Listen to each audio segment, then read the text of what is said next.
আসসালামু আলাইকুম, welcome back to my channel. আমি জান্নাত। আজকে আমি আপনাদের জন্য তৈরি করে দেখাবো আফগানি পোলাও। এই পোলাওটাকে কাবুলি পোলাও বলা হয়। এটা আফগানিস্তানের খুবই জনপ্রিয় একটা রেসিপি। এই জিনিসটা দেখতে বিরিয়ানির মতো হলেও এটা কিন্তু পোলাও, যেটা কিনা অল্প কিছু মশলা, গাজর ও কিশমিশ দিয়ে তৈরি করা হয়। আর এটা খেতে খুবই ভালো লাগে। রেসিপিটা ভালো লাগলে একটা লাইক দেবেন। আর যারা এখনও আমার চ্যানেলটি সাবস্ক্রাইব করেননি তাদের কাছে একটা অনুরোধ, আমার চ্যানেলটিকে সাবস্ক্রাইব করে পাশের বেল আইকনটি অবশ্যই ক্লিক করবেন। তাহলে চলুন শুরু করা যাক। প্রথমেই চুলায় একটা প্যান বসিয়ে তার ভেতরে আমি 2 টেবিল চামচের মতন রান্না করা রেগুলার তেল দিয়ে দিলাম। এখন এই তেলটা একটু গরম হলে তার ভেতরে আমি দিয়ে দেব বাদাম ও কিশমিশ। এখানে আমি চীনা বাদাম নিয়েছি 1 টেবিল চামচের মতন এবং কাজু বাদাম নিয়েছি 1 টেবিল চামচের মতন, আর কিশমিশ নিয়েছি 2 টেবিল চামচের মতন। মিডিয়াম আঁচে কালচে হওয়া পর্যন্ত ভেজে নিতে হবে। যখন এর কালারটা চেঞ্জ হয়ে আসবে ওই পর্যায়ে বাদাম আর কিশমিশগুলোকে তুলে নিতে হবে। তেল থেকে বাদাম ও কিশমিশগুলোকে তুলে নিয়ে একটা প্লেটে রেখে দিচ্ছি। চেষ্টা করবেন কিশমিশের পরিমাণটা একটু বেশি দিতে, এতে করে কাবুলি পোলাওটা খেতে খুব ভালো লাগবে। এভাবে সবগুলো বাদাম ও কিশমিশ আমি তেল থেকে ঝরিয়ে নিলাম। আর এই একই প্যানের মধ্যে যে তেলটা অবশিষ্ট ছিল সেই তেলের মধ্যে আমি এখন 1 কাপ পরিমাণ গাজর কুচি দিয়ে দিচ্ছি। গাজরটাকে আমি লম্বা লম্বা করে মোটা করে কেটে নিয়েছি। একদম বেশি পাতলাও না, আবার একদম বেশি মোটাও না, জাস্ট এরকম হবে। এখন গাজরটাকে আমি একটু হালকা ভেজে নেব। আর ভাজার পরে কিন্তু গাজরটার কালারটা একটু চেঞ্জ হয়ে যাবে। যখন দেখবেন গাজরগুলো একটু হালকা হলুদ কালার হয়ে গিয়েছে তখন বুঝবেন যে গাজরগুলো ভাজা হয়ে গিয়েছে। ওই পর্যায়ে গাজরগুলোকে আমি একটা বাটিতে তুলে নিলাম। এখন ওই একই প্যানের ভিতরে আমি 2 টেবিল চামচ পরিমাণ তেল বাড়িয়ে দিলাম আর দিয়ে দিলাম 1 কাপ পরিমাণ পেঁয়াজ কুচি। পেঁয়াজটাকে আমি বেরেস্তার মতন করে ভেজে নেব। পেঁয়াজ বেরেস্তা তৈরি করার সময় অবশ্যই পেঁয়াজটাকে কিন্তু হালকা ব্রাউন কালার করে ভাজবেন, এতে করে পেঁয়াজ বেরেস্তাটা খেতে কিন্তু তিতা লাগে না। আর বেশি কালো করে যদি ভাজেন সেক্ষেত্রে কিন্তু পেঁয়াজ বেরেস্তাটা খেতে তিতা লাগবে। আর বেশি তেলে ভাজার চেষ্টা করবেন, এক্ষেত্রে কিন্তু পেঁয়াজটা খুব ভালোভাবে ভাজা হয়। সবগুলো পেঁয়াজ বেরেস্তাকে তেল থেকে ঝরিয়ে নিয়ে তেলটা কমিয়ে তার ভেতরে আমি 1 টেবিল চামচের মতন ঘি অ্যাড করে দিয়েছি। তার সাথে দিলাম একটা বড় তেজপাতা আর 2টো দারচিনি আর 2টো এলাচ। এগুলো দিয়ে আমি হালকা একটু ভেজে নেব। ভেজে নেওয়ার পরে এর ভেতরে 1 চা চামচের মতন গোটা জিরা অ্যাড করে দিয়েছি। জিরাটা দিলে এর ফ্লেভারটা ভালো লাগে। আর এর ভেতরে দিলাম 1/3 কাপের মতন বড় করে কাটা পেঁয়াজ। এবার এটাকে আমি হালকা ব্রাউন কালার করে ভাজবো। যখন পেঁয়াজটা একটু হালকা ব্রাউনিশ কালার ধারণ করবে ওই পর্যায়ে আমি দিয়ে দিব সিদ্ধ করা মাংস। মাংসটাকে আমি অফ ক্যামেরায় 1/2 চা চামচ লবণ, 1/2 চা চামচ আদা রসুন বাটা ও 1 চা চামচ বাজার থেকে কিনে আনা গরম মশলা দিয়ে সিদ্ধ করে নিয়েছিলাম 2 কাপ পানি দিয়ে। আপনারা চাইলে এখানে মাটন দিয়েও করতে পারেন। ট্রেডিশনালি এটা মাটন দিয়ে করা হয়, আমি এখানে গরু মাংস ব্যবহার করছি। এখন এর ভেতরে অ্যাড করছি 1 টেবিল চামচের মতন আদা রসুন বাটা আর 1 টেবিল চামচের মতন বাদাম বাটা। এখানে আমি চীনা বাদামটাকে বেটে নিয়েছিলাম। আর দিয়ে দিলাম 1 টেবিল চামচের মতন টক দই, দিয়ে দিয়েছি সামান্য পরিমাণ লবণ আর 1/2 চা চামচের মতন জিরার গুঁড়া, আর দিয়ে দিলাম 1/2 চা চামচের মতন লাল মরিচের গুঁড়া। আপনারা ঝালটা আপনাদের পছন্দ মতন কম বেশি করে নেবেন। আর এর ভেতরে অ্যাড করছি চাট মশলা 1/2 চা চামচের মতন। এই চাট মশলাটা আমি ঘরে তৈরি করেছি আর এটার রেসিপিও আমার চ্যানেলে আছে, আপনারা চাইলে এটাকে দেখে নিতে পারেন, আমি ডেসক্রিপশন বক্সে দিয়ে দিব। সামান্য পরিমাণে একটু চিনি, এটা দিয়ে আমি এখন খুব ভালোভাবে এটাকে মিশিয়ে নিচ্ছি। সবগুলো উপকরণ এভাবে মিশিয়ে নিয়ে আমি এটাকে 2-3 মিনিটের জন্য কষিয়ে নেব। এটাকে আমি ঢাকনা দিয়ে ঢেকে দিচ্ছি।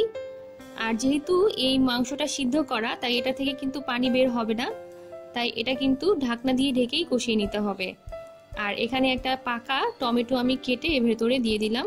এখন এটাকে আমি একটু নেড়ে চেড়ে, আফগানি পোলাওয়ে একটা মশলা ব্যবহার করা হয়, যে মশলা তৈরি করা হয় বেশ কিছু সবুজ এলাচ, বড় কালো এলাচ, আস্ত জিরা, শাহি জিরা, গোলমরিচ আর লবঙ্গ দিয়ে না ভেজে গুঁড়ো করা হয়, তারপর এটাকে ব্যবহার করা হয়।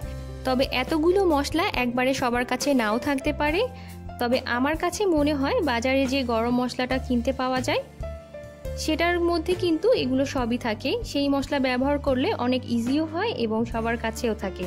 তাই আমি সাধারণত এই গরম মশলাটা দিয়েই এই পোলাওটা তৈরি করে থাকি। আপনাদের সাথে সেই ট্রিক্সটাই শেয়ার করলাম।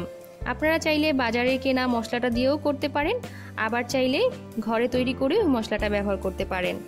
আমি এখানে 1 কাপ পরিমাণ চাল আগে থেকে ধুয়ে ভিজিয়ে রেখেছিলাম আধা ঘন্টার জন্য, সেই চালটা আমি এর ভেতরে অ্যাড করে দিয়েছি। এখন আমি এটাকে যতক্ষণ না পর্যন্ত পানিটা টেনে যায় ততক্ষণ না পর্যন্ত আমি এটাকে নেড়েচেড়ে কষিয়ে নেব। আলতোভাবে নেড়েচেড়ে কষিয়ে নিতে হবে। এর ভেতরে আমি 4-5টা আস্ত কাঁচামরিচ দিয়ে দিয়েছি। এখন আবারও চালটাকে ভেজে নিচ্ছি। আলতো হাতে কিন্তু নেড়েচেড়ে ভেজে নিতে হবে যাতে করে চালটা ভেঙে না যায়। আর চালটাকে অবশ্যই চেষ্টা করবেন রান্না করার আগে আধা ঘন্টা ভালোভাবে ধুয়ে ভিজিয়ে রাখতে, এতে করে চালটা খুব তাড়াতাড়ি সিদ্ধ হয়ে যাবে। আর এখানে ট্রেডিশনালি বাসমতি চালটা ব্যবহার করে, কিন্তু আমার কাছে বাসমতি চালটার থেকে পোলাও চালটা খেতে ভালো লাগে, তাই আমি এখানে পোলাও চালটা ব্যবহার করেছি। এখন আমি এর ভেতরে 2 কাপ পরিমাণ পানি দিয়ে, গরম পানি দেওয়ার চেষ্টা করবেন অবশ্যই। গরম পানি দিয়ে এটাকে আমি একটু নেড়ে চেড়ে তারপর ঢাকনা দিয়ে এটাকে আমি যতক্ষণ না পর্যন্ত এটা সিদ্ধ হয় আর পানিটা চালের গায়ে লেগে লেগে না আসে ততক্ষণ পর্যন্ত এটাকে আমি হাই হিটে জাল করব। বেশ কিছুক্ষণ পরে যখন পানিটা টেনে এরকম চালের গায়ে একটা গায়ে মেখে মেখে আসবে, একবারে কিন্তু পানিটা শুকিয়ে যায়নি, সেই পর্যায়ে এভাবে একটু নেড়ে দিচ্ছি। আর যে তেজপাতাটা ছিল এটা তুলে নিচ্ছি, কারণ এই তেজপাতাটার যেটা ফ্লেভার এটা এর ভেতরে চলে এসেছে। এখন এই ভেজা ভেজা অবস্থাতেই আমি এর ভেতরে অ্যাড করব ভেজে রাখা বাদাম, কিশমিশ ও গাজর আর পেঁয়াজ বেরেস্তা। একে একে সবগুলো উপকরণ এইভাবে আমি এর ভেতরে ছড়িয়ে দিচ্ছি। আর দিয়ে দিচ্ছি সাথে 2টা আলু বাখরা। এটা অপশনাল একদম, এটা দিতেও পারেন, চাইলে নাও দিতে পারেন। যাদের কাছে আছে তারা দেবেন, আর যাদের কাছে নেই তারা না দিলেও চলবে। সবগুলো বাদাম, কিশমিশ ও পেঁয়াজ বেরেস্তা একে একে দিয়ে দিব।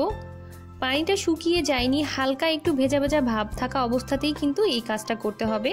পানিটা কমে একদম চালের গায়ে গায়ে মিশে আসবে, ওই পর্যায়ে কিন্তু এটাকে আমরা দমে দেব। পেঁয়াজ বেরেস্তাটাকে দিয়ে এখন আলতো হাতে আমি এটাকে মিশিয়ে নিব। যেহেতু আমার চালটা কিন্তু একদম সিদ্ধ হয়ে গিয়েছে, সেহেতু কিন্তু এটাকে বেশি জোরে জোরে বা রাফলি এভাবে নাড়াচাড়া করা যাবে না। এটাকে আলতো হাতে এভাবে নেড়েচেড়ে মিশিয়ে দিতে হবে। আর এ পর্যায়ে কিন্তু চুলার জালটা একদম লোতে আছে, লোতে রেখেই কিন্তু এই প্রসেসগুলো করতে হবে। চুলার আঁচটা যদি বাড়ানো থাকে সেক্ষেত্রে কিন্তু এই পোলাওটা পুড়ে যাওয়ার সম্ভাবনা আছে, তাই এটা কিন্তু অবশ্যই মাথায় রাখবেন। চুলার আঁচটা এ পর্যায়ে কিন্তু লোতে থাকবে। এখন আমি একটা ঢাকনা দিয়ে এটাকে দমে দেব। ঢাকনাটার যে এখানে একটা ছিদ্র ছিল সেই ছিদ্রটাকে আমি টিস্যু পেপার দিয়ে এভাবে ঢেকে দিয়েছি। আর দমে দেওয়ার জন্য কিন্তু ডাইরেক্ট একদম চুলার উপরে না দিয়ে একটা তাওয়া দিয়ে দিলে কিন্তু দমটা খুব ভালো হয়। এখন একটা তাওয়া এভাবে দিয়েছি, এর উপরে আমি আমার প্যানটা এভাবে বসিয়ে দিলাম। এভাবে যদি আপনাদের কাছে তাওয়া না থাকে তাহলে স্টিলের যে কোনো বাটি বা প্লেট দিয়ে কিন্তু এভাবে বসিয়ে দিতে পারেন। আর এ পর্যায়ে কিন্তু চুলার জালটা একদম লোতে ছিল। এখন ঢাকনাটা উঠিয়ে আমি এটাকে আপনাদেরকে একটু দেখাচ্ছি। দেখুন পোলাওটা কিন্তু একদম ঝরঝরে হয়েছে, আপনারা কিন্তু দেখেই এটা বুঝতে পারছেন। আর মাংসটা কিন্তু একদম সফট হয়েছে, আর দেখেন এর মাংসটা কিন্তু জুসিনেসটা একদম পারফেক্ট আছে। কাবুলি পোলাওয়ের আর একটা বৈশিষ্ট্য হচ্ছে এটা যেই মাংসটা দিয়ে তৈরি করা হয় সেই মাংসটা একদম সফট হয় আর জুসিনেস থাকে, খেতে কিন্তু দারুণ লাগে। আর দেখুন পোলাওটা কতটা ঝরঝরে হয়েছে।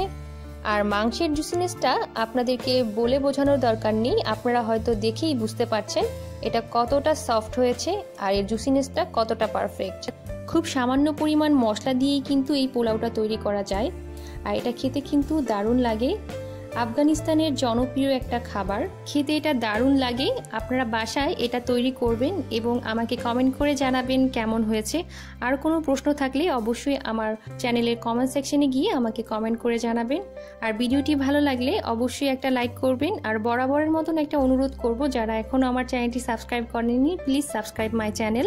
আর তার সাথে রাখা বেল আইকনটি অবশ্যই ক্লিক করবেন যেন আমি কোনো রেসিপি আপলোড করলে তার নোটিফিকেশন আপনারা সাথে সাথে পেয়ে যান। সবাই ভালো থাকবেন, আল্লাহ হাফেজ।